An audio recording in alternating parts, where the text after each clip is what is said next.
Colonel, ഈ ബഹവൽപൂർ എന്ന സ്ഥലം തുടങ്ങി 9 ഇടങ്ങൾ തന്ത്രപ്രധാനമായ ഭീകര കേന്ദ്രങ്ങൾ കൃത്യമായി ഹോംവർക്ക് നടത്തി തിരിച്ചറിഞ്ഞ് മനസ്സിലാക്കി ഭീകര കേന്ദ്രങ്ങളിലേക്ക് തന്നെ നടത്തിയ ഈ ആക്രമണം അത് കൃത്യമായ സൂചന തന്നെയാണ്, സന്ദേശം തന്നെയാണ് ഭാരതം നൽകിയിരിക്കുന്നത്.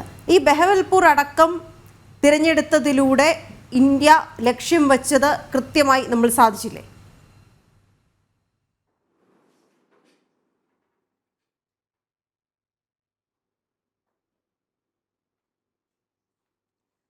ഇതിൽ വേറൊരു വലിയ സന്ദേശം കൂടെ അടങ്ങിയിരിക്കുന്നു. ഒന്ന്, പഹൽഗാമിൽ നമുക്ക് ഇന്റലിജൻസ് വീഴ്ചയുണ്ടായി എന്നൊരു പരക്കെ ഒരു പ്രചരണം നടന്നിരുന്നു. അതിലേക്ക് ഞാൻ കടക്കുന്നില്ല. പക്ഷേ ഈ തിരിച്ചടി കൊണ്ട് നമ്മൾ കൊടുത്തിരിക്കുന്നത് നമ്മുടെ ഇൻ്റലിജൻസിൻ്റെ ശക്തി, അതാണ് നമ്മൾ തിരിച്ചറിഞ്ഞിരിക്കുന്നത്. ആ സന്ദേശം തന്നെയാണ് നമ്മൾ കൊടുത്തിരിക്കുന്നത്. പാകിസ്ഥാൻ അവരുടെ ബോർഡർ ഏരിയാസിൽ നിന്ന് ഭീകരരെ മാറ്റി പുനഃസ്ഥാപിച്ചപ്പോൾ അവരെ നിത്യമെന്നോണം പിന്തുടർന്ന് അവരെവിടെയാണ് പിന്തിരിഞ്ഞ് പോയത് എന്ന് മനസ്സിലാക്കി വളരെ കൃത്യമായി ആ സ്ഥലങ്ങൾ സെലക്ട് ചെയ്ത്, അതുപോലെ തന്നെ ഒരു ഭീകര സംഘടനയല്ല നമ്മൾ ആക്രമിച്ചിരിക്കുന്നത്, 3 സംഘടനകളെയാണ് ഒരുമിച്ച് ഒരേ സമയത്ത്. ലഷ്കർ എ തൊയ്ബ, ജയ്ഷെ മുഹമ്മദ്, ഹിസ്ബുൾ മുജാഹിദ്ദീൻ, ഈ 3 കൂട്ടരുടെയും ക്യാമ്പുകളാണ് തകർത്തിരിക്കുന്നത്. പിന്നെ ആ സ്ഥലങ്ങൾ സെലക്ട് ചെയ്തിരിക്കുന്നത് ബാവൽപൂർ, കോട്ട്ലി, തെറിക്കലാൻ, മുസഫർപൂർ എന്ന് വെച്ചാൽ പാകിസ്ഥാൻ ഓക്യുപ്പൈഡ് കാശ്മീരിൻ്റെ ഏതാണ്ട് പരക്കെ പറന്നു കിടക്കുന്ന ഈ ഭീകരരുടെ ക്യാമ്പുകളെ കൃത്യമായിട്ട് വളരെ പെർഫെക്റ്റ് ഇൻ്റലിജൻസോടുകൂടി വളരെ ഭംഗിയായിട്ട് അവരെ കൈകാര്യം ചെയ്തിരിക്കുന്ന ഒരു കാഴ്ചയാണ് ഇവിടെ കാണാൻ സാധിക്കുന്നത്. നമ്മുടെ പക്ഷത്ത് പഹൽഗാമിൽ ഇൻ്റലിജൻസ് വീഴ്ചയുണ്ടായിട്ടുണ്ടെങ്കിൽ പാകിസ്ഥാൻ്റെ പക്ഷത്ത് ഇപ്പോൾ ഇൻ്റലിജൻസ് തന്നെ ഇല്ല എന്നുള്ള കാഴ്ചയാണ് നമ്മൾ ലോകത്തിന് കാണിച്ചു കൊടുക്കുന്നത്. അതാണ് അതിലും വലിയൊരു നേട്ടമായിട്ട് ഞാൻ കരുതുന്നത്. എന്തുകൊണ്ടും നമ്മുടെ സൈന്യത്തെയും നമ്മുടെ ഭരണകർത്താക്കളെയും ശ്ലാഘിക്കാതിരിക്കാൻ കഴിയില്ല, അവരുടെ മുമ്പിൽ സെല്യൂട്ട് ചെയ്യാതിരിക്കാൻ കഴിയില്ല. നമ്മുടെ രാഷ്ട്രം, നമ്മുടെ ജനത ഒറ്റക്കെട്ടായി നിന്ന് ഇനി എന്ത് സംഭവിച്ചാലും അതിനെ നേരിടാൻ തക്ക കരുത്തും ശക്തിയും മനോദാർഢ്യവും കാണിക്കണം എന്നാണ് ഞാൻ വിശ്വസിക്കുന്നത്. ഇതിനു മുൻപ് നടത്തിയ ഭീകരാക്രമണങ്ങൾക്ക് കൂടിയുള്ള ഒരു മറുപടിയായി ഇതിനെ കണക്കാക്കാം അങ്ങനെയെങ്കിൽ. കാരണം പാർലമെന്റ് ആക്രമണം 2001 പാർലമെന്റ് ആക്രമണം, 2019 പുൽവാമ, ഇതിലൊക്കെയും ഉത്തരവാദിത്തം ഏറ്റെടുത്തിരുന്നുവെന്ന് ജെയ്ഷെ മുഹമ്മദിന്റെ ആസ്ഥാനമാണ് ഇന്ന് ബഹവൽപൂർ ആകെ തകർത്ത് തരിപ്പണമാക്കി ഇപ്പോൾ ഭാരതം മറുപടി നൽകിയിരിക്കുന്നത്. അങ്ങനെയെങ്കിൽ ഇപ്പോൾ സൂചിപ്പിച്ചതുപോലെ ഈ പെഹൽഗാമിൻ്റെ മാത്രം ഒരു മറുപടിയായി അല്ല ഭാരതം ഇത് നൽകിയത് എന്ന് വേണം മനസ്സിലാക്കാൻ. കാരണം ഈ ഭീകര പരിശീലന കേന്ദ്രങ്ങൾ ഉൾപ്പെടെ തകർന്ന് തരിപ്പണമായി എന്ന റിപ്പോർട്ടുകളാണ് വരുന്നത്.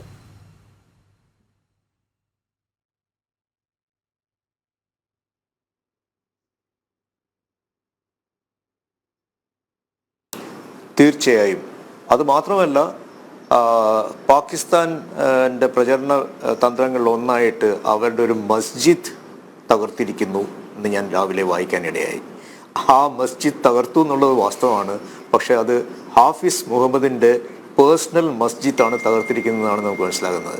അപ്പോൾ എത്ര കൃത്യമായ ഇൻഫർമേഷനാണ് നമ്മുടെ കയ്യിൽ ഉണ്ടായിരുന്നതെന്ന് മനസ്സിലാക്കുന്നു.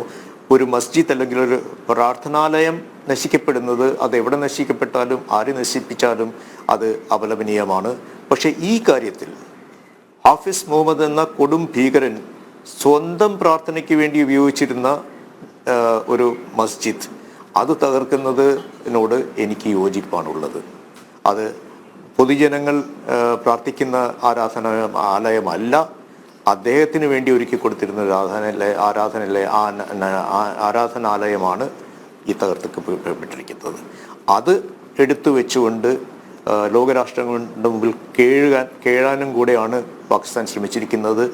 അതും ആ ഒരു തിരിച്ചടിയായി മാറുന്ന കാഴ്ചയാണ് നമ്മൾ കാണുന്നത്. അപ്പോൾ ഇന്ത്യ കൊടുത്തിരിക്കുന്ന ആ തിരിച്ചടി പഹൽഗാമിന് മാത്രമുള്ളതല്ല, ഇതിനു മുമ്പ് നടന്നിട്ടുള്ള എല്ലാ ഭീകരാക്രമണങ്ങൾക്കും കൂടി ഒരു തക്കതായ തിരിച്ചടിയാണ് നൽകിയിരിക്കുന്നത്. നമ്മുടെ ഇൻ്റലിജൻസിന് പഹൽഗാമിൽ എന്തെങ്കിലും ഒരു വീഴ്ചയുണ്ടായിട്ടുണ്ടെങ്കിൽ ആ വീഴ്ചയ്ക്കെല്ലാം പകരം ചോദിക്കുന്ന, ആ വീഴ്ചകൾക്കെല്ലാം അപ്പുറമാണ് നമ്മുടെ കഴിവെന്ന് തെളിയിക്കുന്ന ഒരു നടപടിയാണ്, ഒരു സൈനിക നടപടിയാണ് ഇപ്പോൾ നമ്മൾ കണ്ടത്. ഇനി അങ്ങോട്ട് ഇതൊരു സന്ദേശമായിട്ട് എടുത്ത് പാകിസ്ഥാൻ ഈ കളി അവസാനിപ്പിക്കുകയാണെങ്കിൽ അവർക്ക് നല്ലത്. അല്ലെങ്കിൽ അതിൻ്റെ ദുരനുഭവം അവർക്കുണ്ടാകും അടുത്ത് തന്നെ.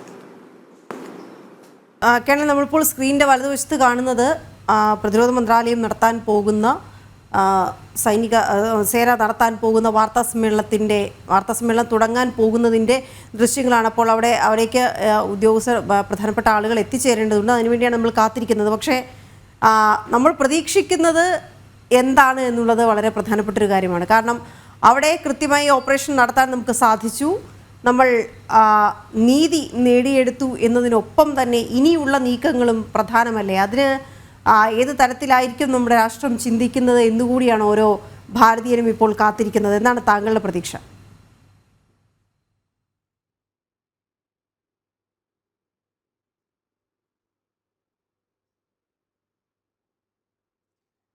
തീർച്ചയായിട്ടും അവിടെ ഇന്നലെ 1:30-നും 1:35-നും വെളുപ്പിന് നടന്ന ആക്രമണത്തിൻ്റെ ഒരു അവലോകനം നടക്കും.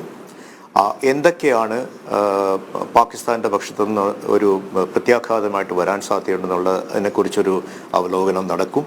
ഒരു വാർ ഗെയിമിംഗ് നടക്കാൻ സാധ്യതയുണ്ട്.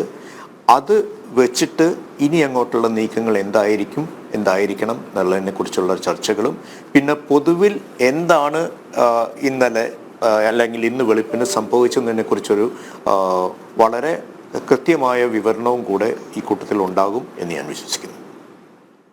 മാത്രമല്ല, നമ്മൾ പാകിസ്ഥാൻ സ്വപ്നത്തിൽ പോലും കാണാത്തൊരു തിരിച്ചടിയല്ലേ ഇപ്പോൾ നമ്മൾ നൽകിയത്? കാരണം ഇങ്ങനെ ആകുമോ തിരിച്ചടിക്കുക എന്നുള്ള കാര്യം.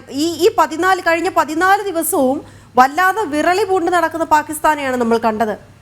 എന്ത് തീരുമാനമെടുക്കണമെന്നറിയാതെ, എങ്ങനെ ഏത് വഴി കൂടെ എന്ത് ചെയ്യണമെന്നറിയാതെ അതിർത്തികളിലെല്ലാം തന്നെ തുടർച്ചയായി പ്രകോപനം അഴിച്ചുവിടുന്ന ഒരു പാകിസ്ഥാനെ കൂടിയാണ് നമ്മൾ കണ്ടത്. അത് അവരുടെ പ്രശ്നങ്ങൾ പലതും മറച്ചു വയ്ക്കാൻ കൂടിയാണ്. അതുകൂടാതെ കാലങ്ങളായി അവർ തുടരുന്ന പ്രകോപനം തുടരുന്നൊരു സാഹചര്യം കൂടിയാണ്. അപ്പോൾ അതുകൊണ്ട് തന്നെ നമ്മൾ എന്ത് ചെയ്യും എന്ന കാര്യത്തിൽ അവർക്ക് ആശങ്കയുണ്ടായിരുന്നു. അവർ അപ്രതീക്ഷിതമായി പ്രതീക്ഷിക്കാത്ത തരത്തിൽ ഉള്ള തിരിച്ചടി തന്നെയാണ് നമ്മൾ നൽകിയതും.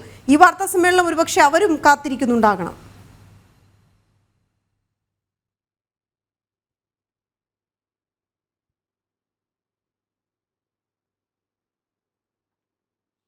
തീർച്ചയായും. അതായത് ഈ കഴിഞ്ഞ 14 ദിവസം ഈ യുദ്ധത്തിലും യുദ്ധസമാനമായ അന്തരീക്ഷത്തിലുമൊക്കെ പ്രവർത്തിച്ചിട്ടുള്ളവർക്ക് കൃത്യമായിട്ട് അറിയാം, ഈ D-Day അല്ലെങ്കിൽ HR. D-Day എന്ന് പറയുന്നത് എന്നാണ് ഓപ്പറേഷൻസ് നടക്കുക, HR എന്ന് പറയുന്നത് കൃത്യസമയം എപ്പോഴാണെന്നുള്ളത്. ഇതിൻ്റെ അതിനുവേണ്ടി കാത്തിരിക്കുക എന്ന് അതൊരു വലിയ ഒരു മാനസിക സംഘർഷം ഉണ്ടാക്കുന്ന സംഗതിയാണ്. ഈ കാര്യത്തിൽ 14 ദിവസം പാക് സേന മുൾമുനയിൽ തന്നെയായിരുന്നു. അതൊരു വലിയ ഏതൊരു സൈന്യത്തിനും ഏതൊരു രാഷ്ട്രത്തിനും അങ്ങനൊരു ഇത് വരാതിരിക്കട്ടെ എന്ന് ഞാൻ പ്രാർത്ഥിക്കുന്നു. കാരണം 14 ദിവസം എന്ത് സംഭവിക്കുമെന്നറിയാതെ മുൾമുനയിൽ നിന്നിരുന്ന പാകിസ്ഥാൻ ഇപ്പോൾ ഒരു ഒന്നുമില്ലെങ്കിൽ വ്യക്തത വന്നിട്ടുണ്ട്, എന്താണ് സംഭവിച്ചിട്ടുള്ളതെന്നുള്ളത്, അല്ലെങ്കിൽ ഇനി എന്താ സംഭവിക്കാൻ സാധ്യതയുള്ളതെന്നുള്ളൊരു വ്യക്തത അവർക്ക് വന്നിട്ടുണ്ട്. ആ വ്യക്തത അവരെ നേരായ ദിശയിലേക്ക് നയിക്കട്ടെ എന്ന് നമുക്ക് ആഗ്രഹിക്കാം, അതിനുവേണ്ടി പ്രാർത്ഥിക്കാം.